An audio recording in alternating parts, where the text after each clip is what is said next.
Hey there, how you doing? It's Brad Stinson, the Mortgage Marine. It just blows me away the amount of misinformation that's out there around the VA appraisal process. It kind of infuriates me a little bit because I know this misinformation is not allowing my fellow veterans and brothers in arms get a fair shake when it comes to home ownership when they're submitting their VA offers. We're going to break down 4 of the most common myths that I deal with or I hear around the VA appraisal process.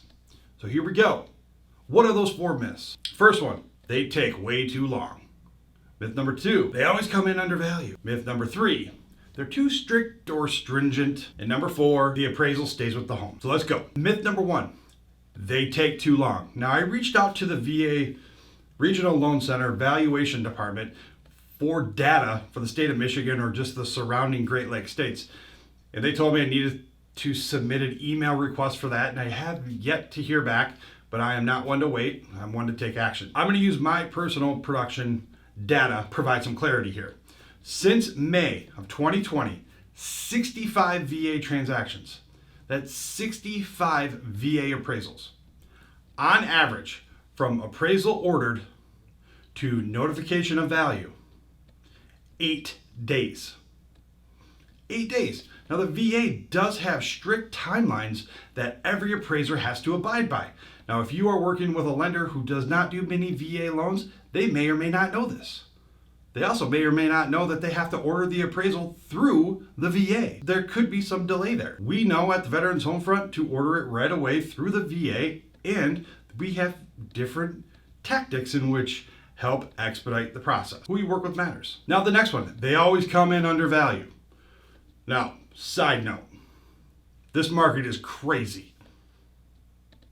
It's absolutely nuts. I mean, people are paying well above the value of the property. The market value of homes are skewed and it's just a little wacky.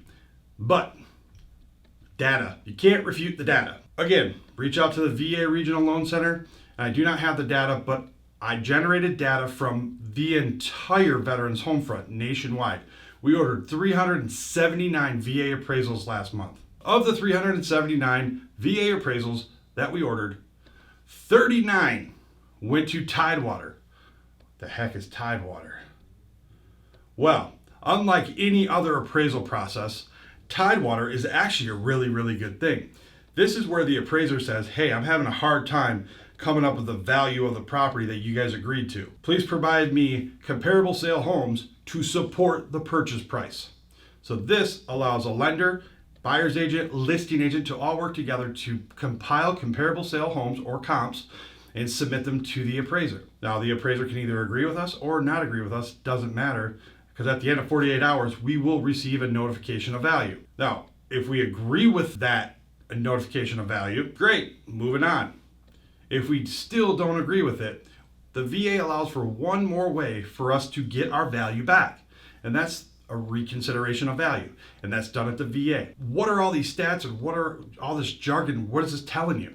This is saying that if you submit a VA offer and you get the pushback of, well, they always come in undervalued. Well, first off, if you're a listing agent and you listed your property correctly, this should not be an issue. Number 2, there's a 90% or more likelihood that it is going to come in or above value. And if it does not, we have 2 ways in which we can get the value back. What are your thoughts on that? Number 3, they're too strict or too stringent. Newsflash, I'm shouting this from the top of the mountaintop, the highest peak I could find here in the state of Michigan. There is absolutely 0 difference in the scorecard or the way that these properties are evaluated. There is no difference between VA and FHA. They're the exact same. So if you're willing to accept an FHA offer, you should accept a VA offer. I'll repeat that one more time. There is no difference between a VA appraisal and an FHA appraisal when it comes to the scorecard. And lastly, the appraisal stays with the home. Now, the misinformation and the misunderstanding about this myth, it actually goes back to the classes that are taught to agents, because it's actually teaching you that the appraisal stays with the home.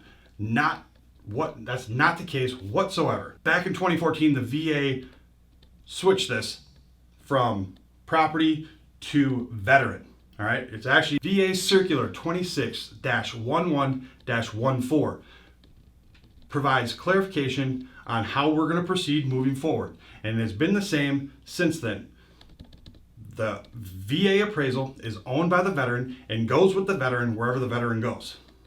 Does not, I repeat, does not stay with the home. So there you have it.